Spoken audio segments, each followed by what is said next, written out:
할렐루야. 복된 주일에 하나님 앞에 나오셔서 예배하며 또 찬양하는 여러분에게 하나님의 크신 은혜와 축복이 함께 하시기를 주님의 이름으로 축원합니다. 우리 옆에 분들과 인사하시는데 5가지로 인사하시기 바랍니다. 잘 기억하세요. 안녕하세요, 반갑습니다, 건강하시고 행복하세요, 사랑합니다. 시작.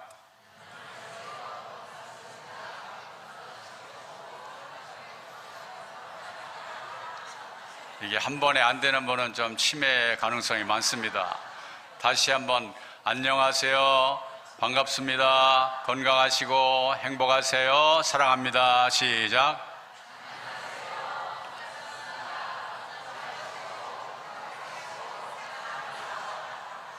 아직 4분의 1 정도가 못 따라했어요. 한 번 다시 시작. 건강하시고 할렐루야. 치매는 도망간 줄로 믿습니다. 매일 볼 때마다 그 5가지 하세요. 그러면 치매는 멀리 갈 줄로 믿습니다. 작년 1월 달에 한번 온 적이 있는데 다시 올 수 있는 기회를 주셔서 목사님과 여러분에게 감사 인사를 드립니다. 구약 성경의 요셉은 마치 신약의 예수님의 모형과 같다고 얘기를 합니다. 신학적인 용어로는 프로토타입이라고 얘기를 하는데 요셉을 볼 때마다 예수님을 기억하게 된다는 거죠. 예수님께서 30냥에 팔렸던 것처럼 요셉도 20냥에 팔려갔습니다. 예수님이 고난당하시고 십자가를 지시고 그러다가 마침내는 부활 승천하신 거, 영광 가운데 거하신 것처럼 요셉도 많은 고난을 당하다가 마침내는 애굽의 총리가 되는 영광의 자리에 올라간 사람이라고 할 수 있습니다. 예수님은 십자가의 보혈의 능력으로 우리 인류를 구원하시고 많은 생명을 건지신 것처럼 이 요셉도 그 당시에 기근으로 애국과 근동의 많은 나라와 이스라엘이 굶주리고 생명을 잃어갈 때에 이 요셉을 통해서 수많은 사람이 생명을 얻고 나라가 살고 세계가 다시 살아날 수 있었다는 것이 이런 비슷한 점들이 바로 요셉과 예수님의 관계라고 할 수가 있어요. 이 요셉이 꿈을 잘 해석하는 능력이 있어가지고 오늘 애굽왕 바로가 꿈을 꿨는데 해석을 못하는 거예요. 그래서 이 요셉이 이제 왕 앞에 나타나가지고 꿈을 해석합니다. 앞으로 이제 7년 동안 퉁년이 있다가 그 다음엔 다시 7년 동안 충년이 올 겁니다. 그러니까 7년 퉁년 동안에 곡식을 잘 저장했다가 흉년이 오면 그때 이제 백성들에게 공급하고 이방 나라에 팔고 그러면 많은 사람이 살게 될 것입니다. 그렇게 해석을 하니까 바로가 감동을 받고 누가 이렇게 너를 똑똑하게 만들었냐 그랬더니 내가 똑똑한 게 아니라 내가 믿는 하나님이 바로 나에게 그런 은혜를 주신 겁니다. 고백을 했어요. 그랬더니 바로가 이와 같이 하나님의 영에 감동한 사람을 우리가 어디서 찾을 수 있겠느냐 하면서 너무나 이 감동된 마음을 감추지 못했던 걸 볼 수 있습니다. 여러분, 이 하나님의 영에 감동된 사람이라는 이 말을 통해서 오늘 우리는 교회가 무엇인가 하는 것을 알 수 있고 또 그리스도인이란 바로 누구냐 하는 것을 알 수 있다는 것입니다. 오늘도 여러분이 이제 교회에 이렇게 모여서 예배를 드리는데 교회가 무엇이겠습니까? 교회는 바로 하나님의 영에 감동된 사람이 모인 공동체를 말하는 것입니다. 물론 이 건물도 그냥 우리가 교회 얘기하지만 이 하나님의 영으로 감동된 사람, 여러분 이 가운데는 어쩌면 그렇지 않은 사람이 있을지도 모르겠어요. 그러나 교회는 하나님의 영에 감동된 사람들이 모인 공동체를 바로 교회라고 하는 것입니다. 그리스도인이란 또 누구냐? 그리스도인이란 바로 하나님의 영에 감동된 사람을 그리스도인이라고 하는 것입니다. 여러분은 하나님의 영에 감동된 사람인 줄로 믿으십니까? 우리 고린도전서 12장 3절을 한번 보시기 바랍니다. 한번 읽어볼까요? 시작. 그러므로 내가 너희에게 알리노니 하나님의 영으로 말하는 자는 누구든지 예수를 저주할 자라 하지 아니하고 또 성령으로 아니하고는 누구든지 예수를 주시라 할 수 없느니라. 아멘. 여기 보니까 성령으로 아니하고는 누구든지 예수를 주시라고 할 수 없다 그랬습니다. 여러분, 예수님이 주님인 걸 믿으십니까? 예수님을 나의 주님으로 고백하십니까? 그건 내가 한 게 아니라 벌써 이미 내 안에 누가 오셨어요? 성령이 오셔서 성령으로 하여금 나로 하여금 고백하게 했다는 거예요. 그런 사람이 바로 하나님의 영에 감동된 사람이라는 것입니다. 베드로가 예수님께 고백하기를 주는 그리스도시요 살아계신 하나님의 아들이십니다 그랬죠. 그러니까 예수님이 바요나 시몬아 복이 있도다. 그러나 이것을 알게 한 것은 내 혈육이 아니라 하늘에 계신 내 아버지시니라 그랬습니다. 자신의 어떤 그 능력이 아니고 자기의 어떤 선택이 아니라 하나님의 은혜였고 성령의 감동의 역사 속에서 그런 고백을 했다는 것입니다. 여러분들이 지금 예수를 주로 고백했다면 내 힘으로 한 게 아니라 내 지식으로 내 능력으로 한 게 아니라 하나님의 영이 내 안에 오셔서 나를 감동시키시고 그래서 나의 주님이십니다. 주님은 그리스도이십니다. 고백하게 한 줄로 믿습니다. 그런 사람들이 모인 공동체가 교회라는 것이고 그런 사람을 가리켜서 그리스도인이라고 하는 것입니다. 요한복음 1장 12절 한번 또 보실까요? 시작.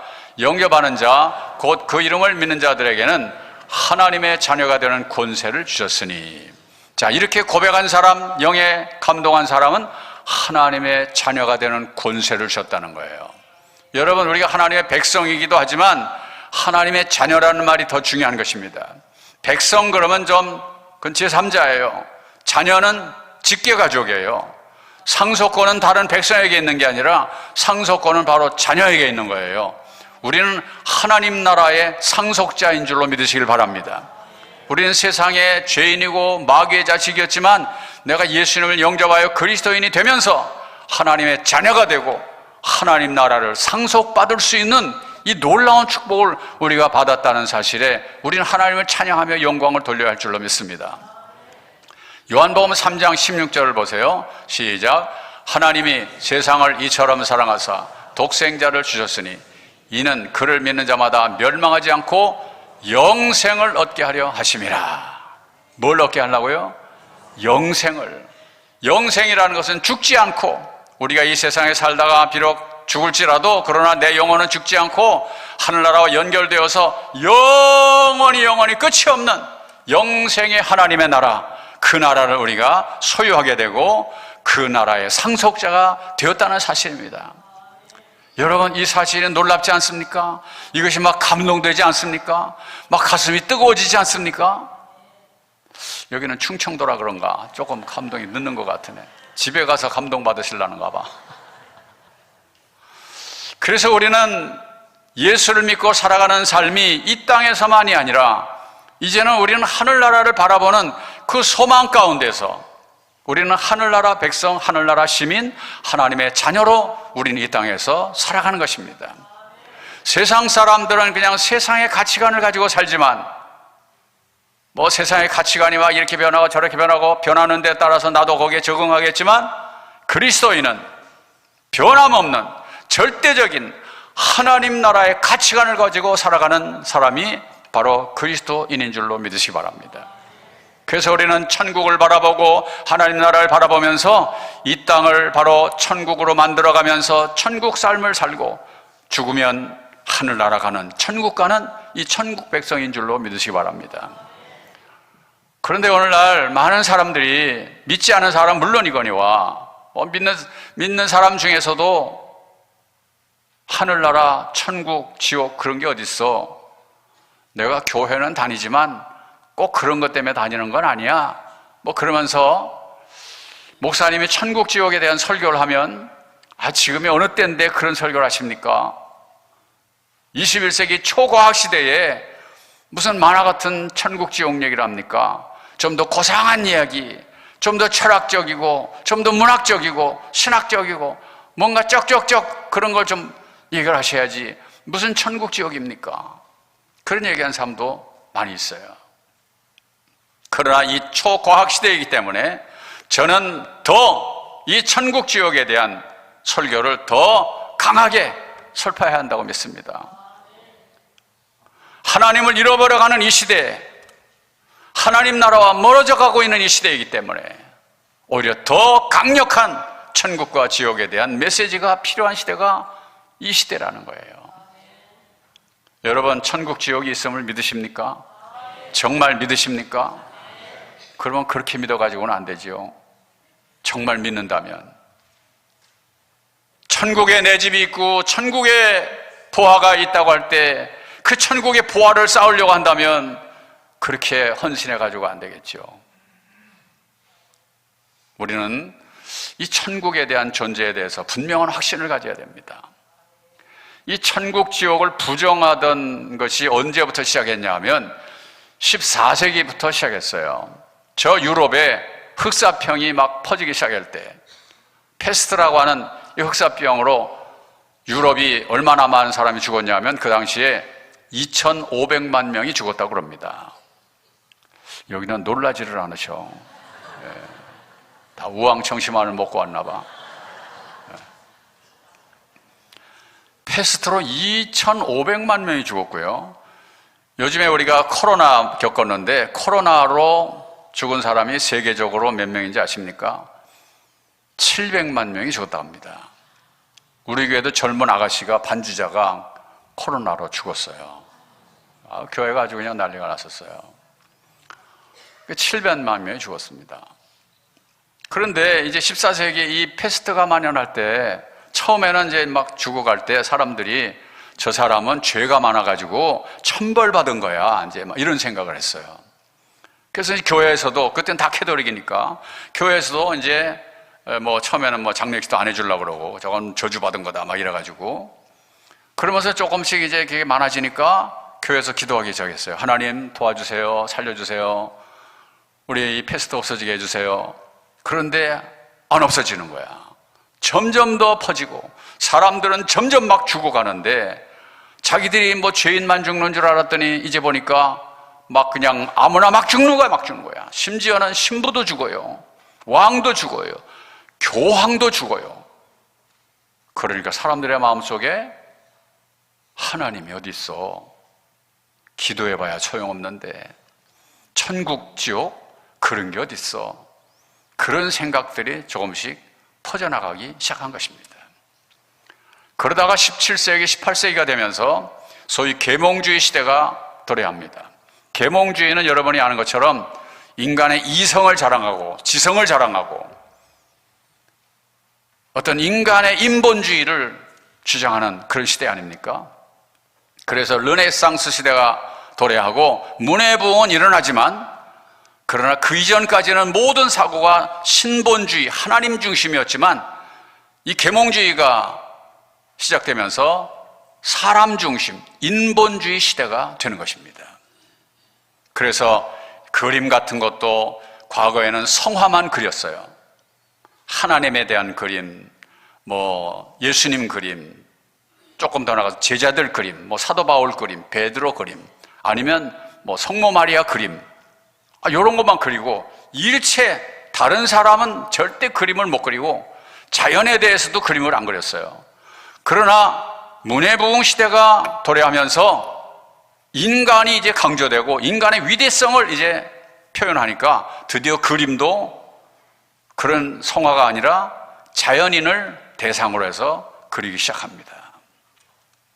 여러분, 모나리자 그림을 아시죠? 보셨죠? 약간 좀 비스듬하게 이렇게 손을 이러고 있어가지고, 그 여자가 미인입니까? 아닙니까? 아니죠. 여러분이 더 미인이죠. 나도 그 사람이 뭐 미인인지 모르겠어요. 근데 그 작품은 왜 유명한 거예요? 난 미술을 잘 모르겠는데 왜 유명한 겁니까, 그게? 난 잘 모르겠는데 한 가지 아는 거가 있어요. 이렇게 성화 그림에서 자연인을 그리기 시작한 것이 바로 그때부터 시작이라는 거예요. 그 점에서 그 그림에 가치가 있다는 것입니다.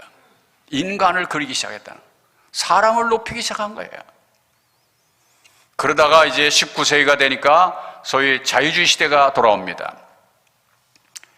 인간이 능력이 있으니까, 인간의 위대함을 자랑하다 보니까 이제는 인간이 이 세상에 유토피아를 만들 수 있다, 이런 꿈을 가지고 인간의 위대함을 자랑했어요. 그러다가 이제 1차 대전이 일어나고 2차 대전이 일어나고 그러다 보니까 인간이 위대한 게 아니구나 또 파악 쓰러지긴 했지만, 그러나 그 시대에 또 신학조차도, 교회에서조차도 자유주의 신학이 나오면서 소위 변증신학 혹은 고등비평 이런 것이 나오면서 성경에 대한 연구가 상당히 심도 있는 연구가 이루어진 것은 참 좋은 일입니다만은 성경을 난도질하기 시작했어요, 자유주의자들이.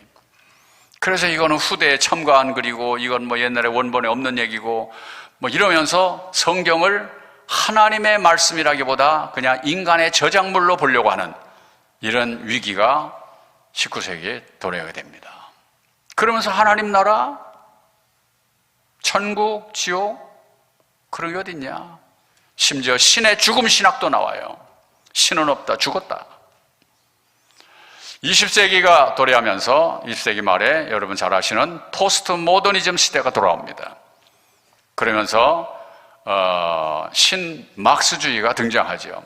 그래서 모든 제도, 모든 질서, 모든 전통, 모든 가치관 이런 게 막 다 뒤집어지고 막 바꿔집니다.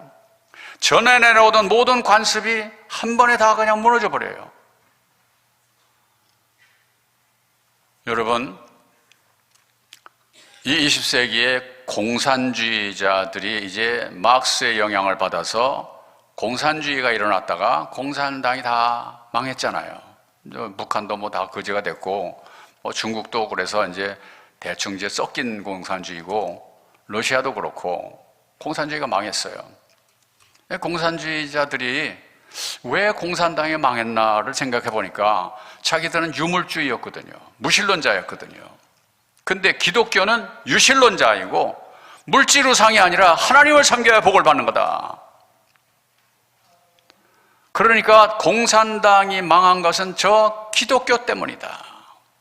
그런 생각에 기독교를 파괴하고 교회를 파괴해야 되고 성경을 파괴해야 되고 가정을 파괴해야 된다. 이런 사상이 소위 뉴 막시즘, 신막스주의에서 나오기 시작해가지고 이 포스트 모더니즘이라는 게 만들어져서 기존의 모든 가치관, 절대 가치를 상대 가치로 바꿔버리고 모든 제도, 조직 이런 게 다 뒤집어지는 거예요. 옛날에는 여자만 귀걸이하고 여자만 화장했는데 지금은 남자도 귀걸이하고 코걸이도 하고 남자도 화장하고. 여러분, 이런 것이 다 포스트 모더니즘의 영향이죠. 그리고 이제는 유물주의가 아니라 인권과 평등이란 슬로건을 내걸면서 소위 교회를 파괴하고 세상 모든 걸 파괴해 갑니다. 평등과 인권이라는 말 얼마나 중요한 말이에요. 너무나 좋은 말이죠. 그런데 그 속에 바로 기독교를 파괴하고 교회를 파괴하고 성경을 파괴하려고 하는 독소 조항이 들어있다는 걸 여러분이 기억하시기 바랍니다. 그래서 하나님도 불경통하지 않냐? 왜 누구는 천국 보내고 왜 누구는 지옥 보내냐? 평등해야 되는데 불공평하다, 불평등하다, 하나님은 없다, 지옥, 천국 왜 불평등하게 그런 거 만들었냐? 그건 없는 거다. 이러면서 천국, 지옥에 대한 부정적인 사상을 주입하게 됩니다. 오늘날 21세기가 되면서 이제 초과학 시대가 됐죠. 소위 AI 시대가 돌아왔습니다. 이제 이 로봇가 인간의 능력을 초월하는 때가 오는데 그 초월하는 시점을 특이점이라고 그래요. 그 시점이 언제쯤 오냐? 뭐 커즈웨일, 여기 악기 만든 커즈웨일이라는 사람은 한 20년 뒤에 2045년쯤 되면 로봇가 인간을 뛰어넘는다, 그런 얘기를 했는데, 얼마 전 신문에 보니까 이제 그런 시대가 앞으로 한 5년이면 올 수 있다, 이제 그런 얘기까지 하고 있더라고요. 이제는 로봇가 인간을 지배하는 시대가 온다는 거예요. 그리고 AI에게 질문하면 모든 답이 다 나와. 모든 상담이 다 거기서 이루어지고 모든 자료뿐만 아니라 창작도 능력도 다 거기에서 나와요. 음악도 뭐 만들어내고 미술도 막 다 그리고 심지어는 글도 창작적인 그런 글을, 소설을 쓰고 마침내는 설교도 로봇가 해요. 제가 AI의 딱 질문해가지고 로마서 8장 28절 한번 설교해봐라 그랬더니 설교문이 쫙 나오더라고. 이제는 앞으로 로버트 목사님이 나와서 설교하시겠습니다. 그런 시대가 아마 올 겁니다. 자, 이런 시대에 하나님이 무슨 필요가 있냐? 그래서 천국도 없고 지옥도 없고 하나님도 없는 거야. 이런 시대이기 때문에 하나님도 멀어지고 교회도 멀어지고 이런 사상과 교육을 받고 자라는 젊은 세대는 그렇게 자꾸만 교회를 떠나가고 있는 거예요. 그러지 않아도 사람도 줄어가고 있고 낫지도 않아서 그럼에도 이 어려운데 더군다나 그런 사상 때문에 더 교회를 등지고 있으니까 이런 이 마지막 시대에 우리가 정말 더 강하게 말해야 되는 것은 이 천국과 지옥이 분명히 있다는 걸 알고 우리는 하나님 앞에 나와서 이 하나님의 백성이 되고 하나님 나라 가치관으로 살아가는 것이 오늘 이 마지막 시대에 우리가 살아갈 모습이고 목표인 줄로 믿으시기를 바랍니다.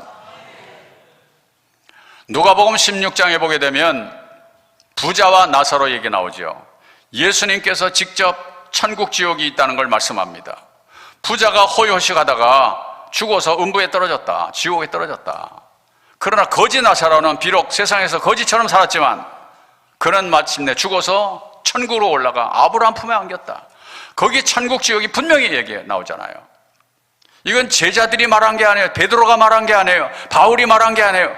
예수님께서 직접 하신 말씀이니까 누구도 부정할 수 없는 100% 확실한 말씀입니다. 여러분, 천국과 지옥이 있음을 분명히 믿으시기를 바랍니다. 사람에게 언젠가 죽음이 오는데 이제 우리는 이 세상에 살다가 어느 정도 이제 그때가 오면 다 이 땅을 떠날 것입니다. 그리고 우리는 저 영원한 나라 천국으로 들어갈 것입니다. 정말 천국을 믿는 사람은 그 죽음이 두렵지 않을 것입니다. 그런데 그 천국에 대한 확신이 없는 사람은 죽음의 순간이 두려울 수밖에 없어요. 두려울 수밖에 없어. 여러분, 이어령이라는 교수님 아시죠? 유화대학에서 가르치셨고 문화부 장관도 했던 정말 현대의 가장 지성인이라고 하는 이어령 씨가 처음에는 믿음을 안 가졌지만 나중에 이제 딸이 아프면서 믿음을 갖게 되고 신앙의 사람으로 살다가 이제 최후를 맞이하고 이제 천국 가셨는데 그분이 이제 암에 걸렸어요.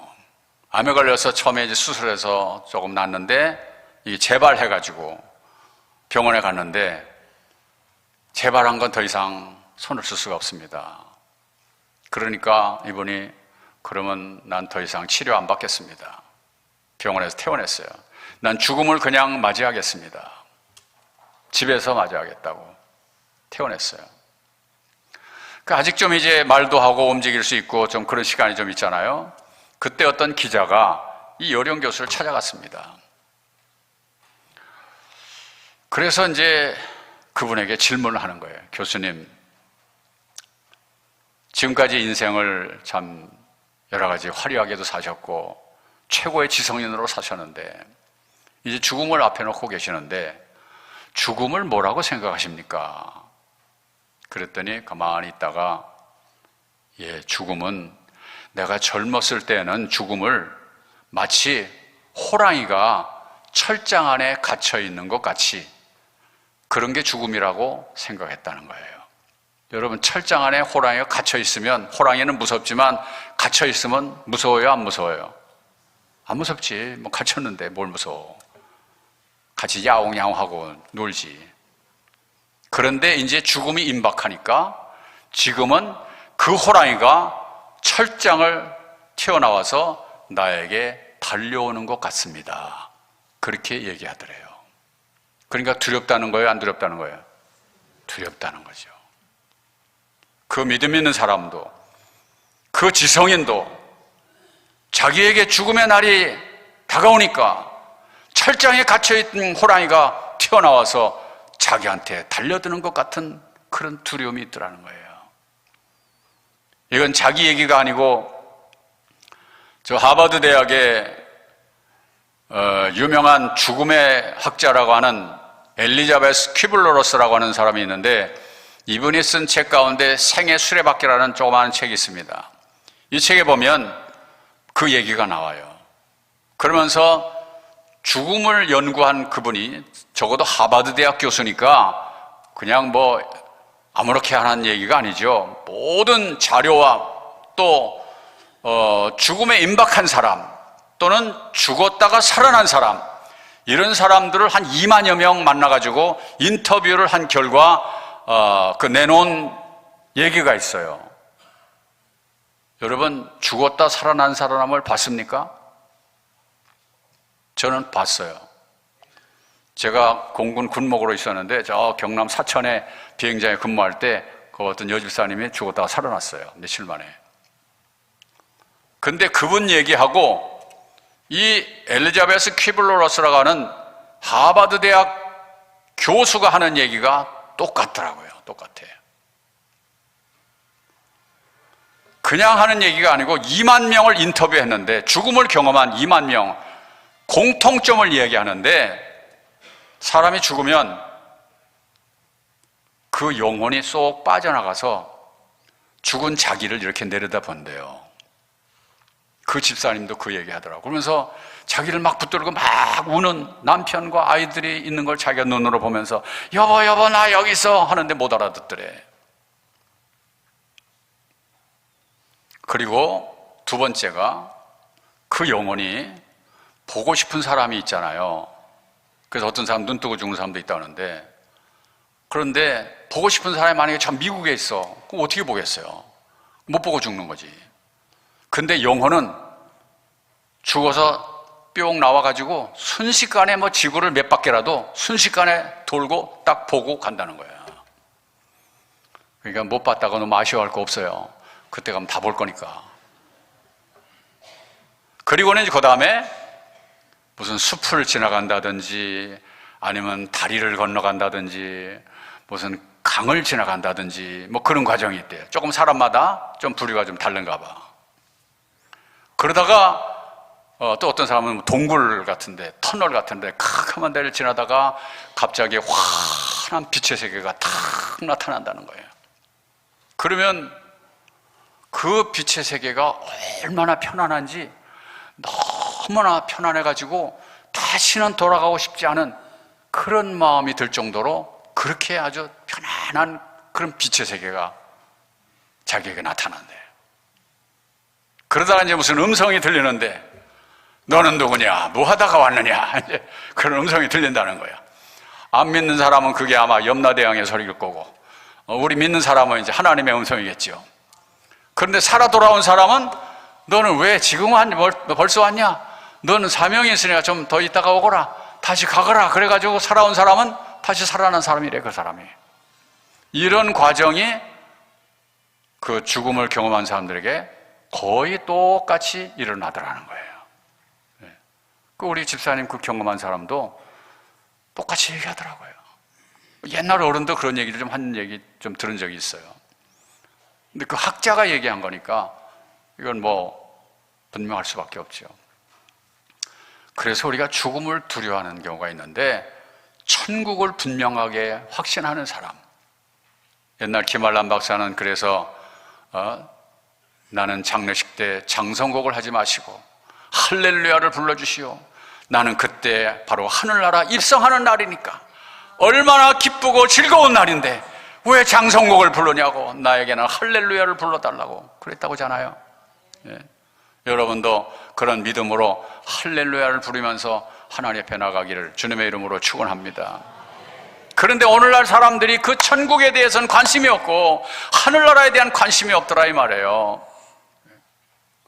부자와 나사로에서 예수님 분명하게 얘기하고 있는데, 부자는 지옥에 갔고 거지는 천국에 갔어요. 여러분, 여기에 부자는 왜 지옥에 가고 거지는 왜 천국에 갔습니까? 거기 이유가 나오나요? 성경에 누가복음 16장의 그 비유에 원인이 나오나요? 원인이 안 나와. 그냥 호의호식 하다가 지옥 갔다 그랬고, 그냥 거지는 뭐 이렇게 헌데 막 이렇게 긋고 개들이 와서 핥아 먹고 주인이 던져준 부스러기나 먹고 그러고 살다가 천국 갔다는 거예요. 그럼 뭐 얘기가 없어요. 왜 지옥 가는지, 왜 천국 가는지 이유가 없어. 그런데 그거를 잘 기도하면서 하나님의 음성을 듣고 전하는 사람이 바로 설교자입니다. 그래서 설교자가 필요한 거예요. 부자는 그 당시에 바리새인을 의미하는 겁니다. 예수님께서 바리새인들의 공격을 받으니까 예수님도 바리새인들에게 공격하는 거예요. 너희들 이놈들아, 바리새인으로 얼마나 사람들 등쳐먹고 거짓과 불의를 행하면서 그렇게 부유한 자가 됐지만 예수님 영접도 안 하고 틈만 나면 예수님 죽일 생각이나 하고 그러는 너희들, 앞으로 너희들은 지옥 갈 거다. 예수님이 선언한 겁니다. 그러나 거지 나사로, 이 사람은 또 가난한 사람의 대표라고 할 수 있어요. 당시 예수님을 영접하고 예수님을 따르던 사람들은 부유한 층이 아니라 가난한 갈릴리 사람들이 예수님을 따라다녔어요. 그러니까 그들은 비록 부족하고 가난하고 병들고 어렵지만 예수님을 따라다니는 그 사람들, 앞으로 천국에 갈 것이다, 용기를 가지라고 위로해주는 말씀이었어요. 그런데 그보다 더 중요한 것이 있어요. 왜 부자는 지옥에 갔을까요? 성경에 보니까 부자가 천국에 들어가는 것은 낙타가 바늘기로 들어가는 것보다 더 쉽다, 어렵다? 어렵다 그랬죠. 낙타가 바늘기로 들어갈 수 있어요, 없어요? 해봤어요? 낙타가 그 큰 놈이 어떻게 요만한 바늘귀에 들어가겠어? 못 들어가지. 그럼 부자가 천국 들어가는 건 그보다 더 어렵다니까. 부자가 천국에 들어가는 게 그러면 가능하다는 거예요? 불가능하다는 거예요? 그래요? 맞아요? 아니, 낙타가 못 들어간다는데 부자는 그보다 더 어렵다는데, 그럼 부자가 못 들어간다는 얘기 아니야. 그럼 여러분 부자 될 거야, 안 될 거예요?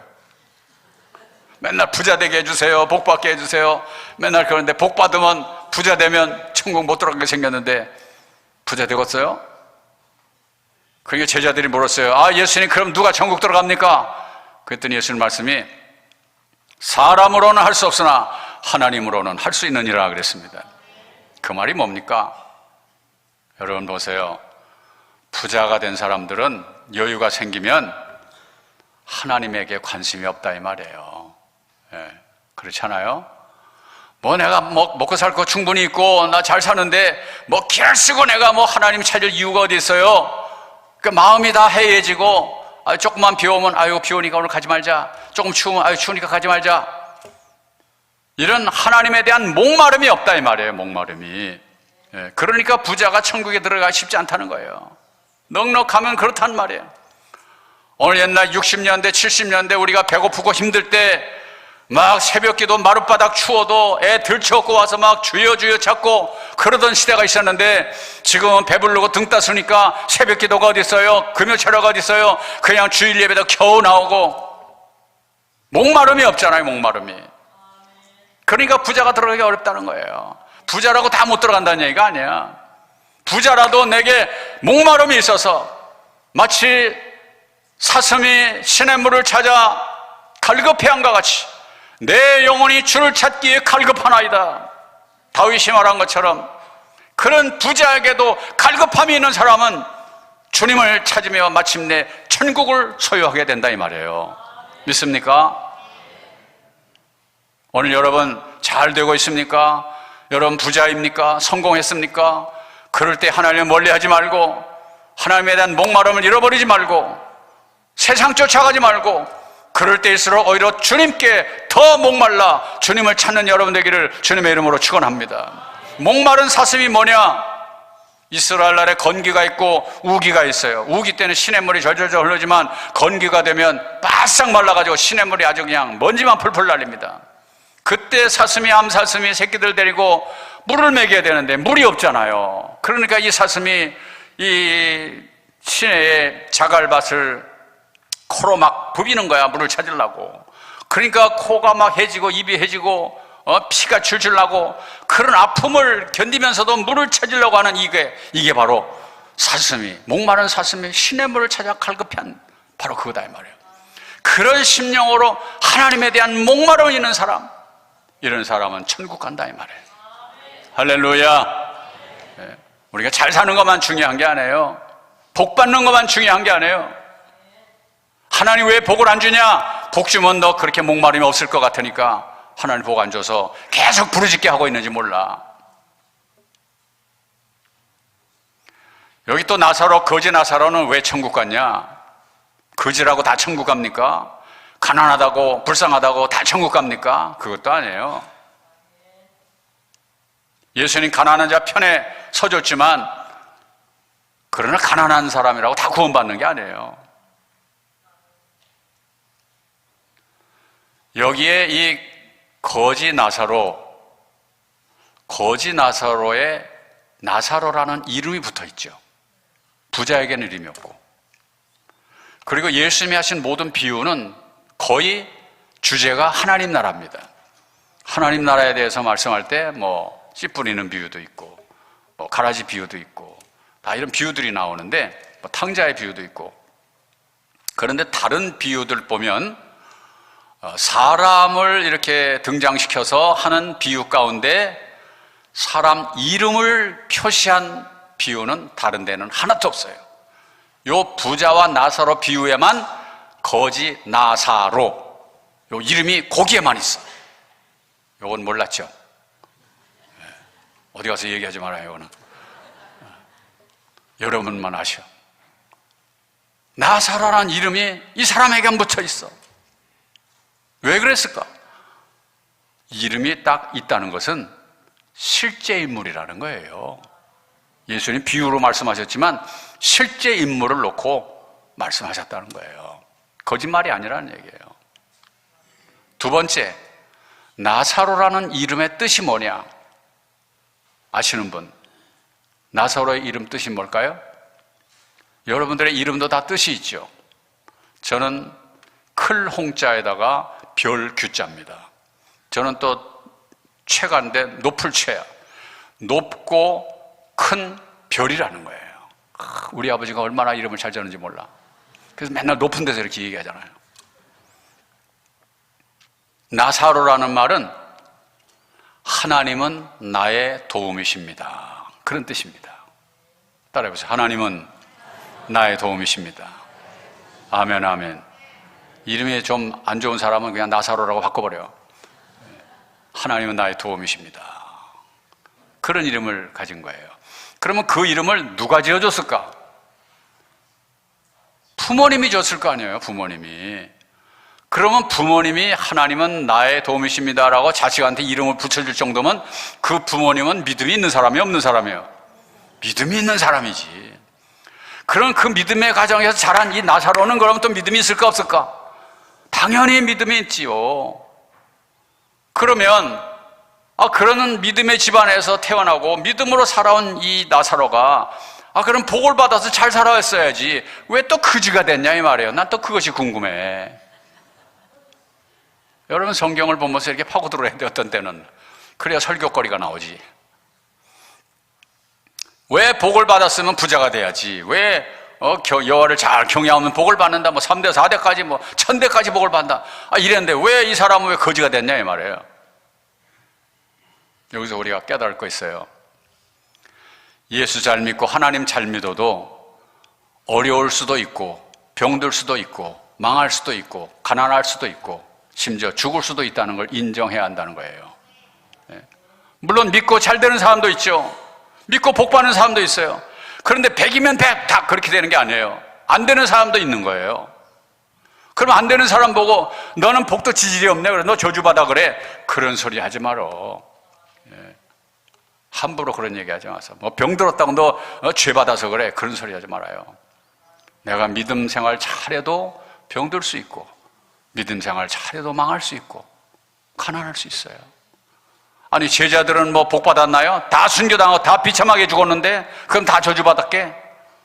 사도 바울이 성경을 얼마나 많이 썼는데 사도 바울은 목이 잘라 죽었는데 그거 저주받은 거예요? 아니잖아. 예수 잘 믿어도 하나님 잘 믿어도 어려울 수가 있다는 것을 인정하고 그럴 때 내가 믿음을 잃어버리지 않고 내가 그 상황을 그대로 받아들이고 수용할 수 있어야 한다는 거예요. 낙심하지 말고 절망하지 말고. 그래서 그럼에도 불구하고 그때에도 하나님의 손을 놓지 않는 사람, 끝까지 주님을 의지하는 사람, 그런 사람 마침내 천국에 들어간다 이 말이에요. 할렐루야. 믿습니까? 할렐루야. 믿으시면 두 손 들고 아멘. 더 믿으면서 흔들면서 아멘. 할렐루야. 어떤 사람이 그러는데 흔들면 따블이라고 그러더라고. 어렵고 힘들어도 그 손을 놓치지 말라는 거예요. 예수의 손을 놓치지 말라는 거예요. 이 거지 나사로는 비록 그렇게 피부가 막 헌데가 있어서 개들이 와서 헐터먹고 주인집에서 떨어지는 부스러기나 먹고 그런 비참한 사람이었어도 끝까지 주님을 붙들고 나는 주님을 따라갈래요 믿었기 때문에 그가 천국에 갔다 이 말이에요. 주님여 이 손을 꼭 잡고 가소서. 약하고 피곤한 이 몸을 폭풍우 감속 해치사 빛으로 손잡고 날 인도하소서. 한 번 더. 인생이 힘들고 고난이 겹칠 때 주님여 날 도와 주소서. 외치는 이 소리 귀 기울이시사 손잡고 날 인도하소서.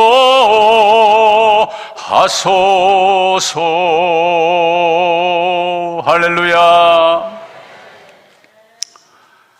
박수 안 쳐줘도 괜찮아요.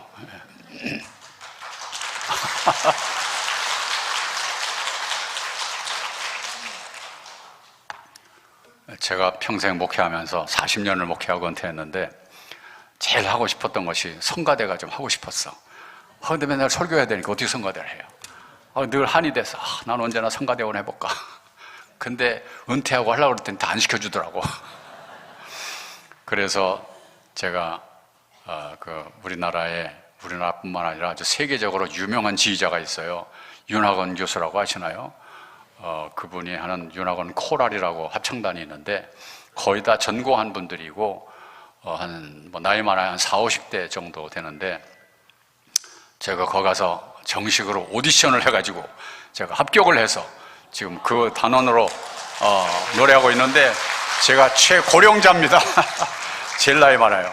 그래서 한 50명 되는데 연주도 이렇게 다니고 은퇴했으니까 이제 시간이 많으니까 뭐 예술의 전당도 가고 뭐 어디도 가고 여러분 불러주시면 한번 올게요. 한번 불러주시기 바랍니다. 그 윤학원 씨가 나이가 85세요. 85세. 근데도 지금 뭐 얼마나 잘하시고 목소리도 쩌렁쩌렁해요. 한번 불러주시면 제가 오겠습니다. 어쨌든 이 마지막 때에 사람들에게서 하나님에 대한 관심이 사라지고 천국에 대한 관심이 사라진다 이 말이에요. 누가복음 17장 26절에서 30절을 한번 보시기 바랍니다. 한번 읽어볼까요? 시작. 노아의 때에 된 것과 같이 인자의 때에도 그러하리라. 노아가 방주에 들어가던 날까지 사람들이 먹고 마시고 장가들고 시집가더니 홍수가 나서 그들을 다 멸망시켰으며 또 롯의 때와 같으리니 사람들이 먹고 마시고 사고 팔고 심고 집을 짓더니 롯이 소돔에서 나가던 날에 하늘로부터 불과 유황이 비오듯하며 그들을 멸망시켰느니라. 인자가 나타난 날에도 이러하리라. 아멘. 여러분, 노아의 때에 망한 이유가 뭐냐? 먹고 마시고 시집가고 장가가고 집을 짓고 장사에 일을 남기고 그러다가 멸망했다는 거예요. 노아의 때나 또 롯의 시대 때도 먹고 마시고 시집가고 장가가고 집을 짓고 장사에 일을 남기고 하다가 멸망했는데 인자가 올 때에도, 즉 주님이 다시 오는 마지막 때, 종말의 때에도 그러다가 멸망할 거다 이 말입니다. 여러분, 여기에서 뭔가 문제성을 발견할 수 있겠습니까?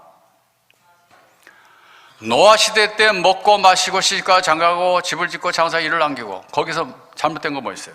먹고 마시잖아요. 여러분 안 먹어요? 먹고 다 마시잖아요. 뭐가 잘못됐어요? 시집가고 장가가고 여러분 다 결혼했잖아요. 뭐가 잘못됐어요? 집을 짓고, 집을 지어야죠. 그래야 살지. 땅바닥에 살아요. 장사하고 일을 남기고, 장사해서 일을 남겨야지. 손해보고 장사해요. 뭐가 잘못됐단 말이에요? 그거 하다가 망했다 이 말입니다. 근데 인자가 올 때, 마지막 때에도 그거 하다가 망할 거다 이 말이에요. 뭐가 잘못된 겁니까? 생각이 안 납니까? 지금까지 얘기했는데 사람들이 그런 거에만 관심이 있지 하나님에게는 관심이 없다 이 말이에요. 하늘나라에 대한 관심은 없다 이 말이에요. 어떻게 하면 돈을 벌까? 어떻게 하면 시집가고 장가갈까? 어떻게 하면 멋진 집을 짓까? 어떻게 하면 이익을 많이 남길까? 어떻게 하면 좋은 거 먹고 좋은 거 마실까? 거기에는 그냥 막 눈이 빠지도록 고대하고 기도하면서 하나님에 대한 목마름은 없고 천국에 대한 목마름은 없는 이런 시대가 될 때 결국에 그러다가 망한다 이 말이에요. 오늘 여러분은 하나님의 영에 감동된 이 요셉과 같이 오직 하나님과 동행하면서 창세기 39장 3절에 보게 되면 요셉에게 하나님이 함께 했다고 그랬어요. 읽어볼까요? 시작. 그의 주인이 여호와께서 그와 함께 계심을 보며 또 여호와께서 그의 범사에 형통하게 하심을 보았더라. 23절 시작. 간수장은 그의 손에 맡긴 것을 무엇이든지 살펴보지 아니하였으니 이는 여호와께서 요셉과 함께 하심이라. 여호와께서 그를 범사에 형통하게 하셨더라. 아멘. 요셉에게 하나님이 함께 해줬어요. 하나님의 영에 감동한 사람은 하나님이 함께 하는 줄로 믿으시기 바랍니다. 그런 사람은 범사가 형통한다 이 말이에요. 범사가 형통한다는 것은 뭐든지 잘 된다는 게 아니라 잘 될 때도 있고 어려울 때도 있고 안 될 때도 있지만 그런 게 다 합력해서 모든 것에 선을 이루게 만드시는 축복이 있다 이 말입니다. 그래서 로마서 8장 28절 시작. 우리가 알거니와 하나님을 사랑하는 자 곧 그의 뜻대로 부르심을 입은 자들에게는 모든 것이 합력하여 선을 이루느니라.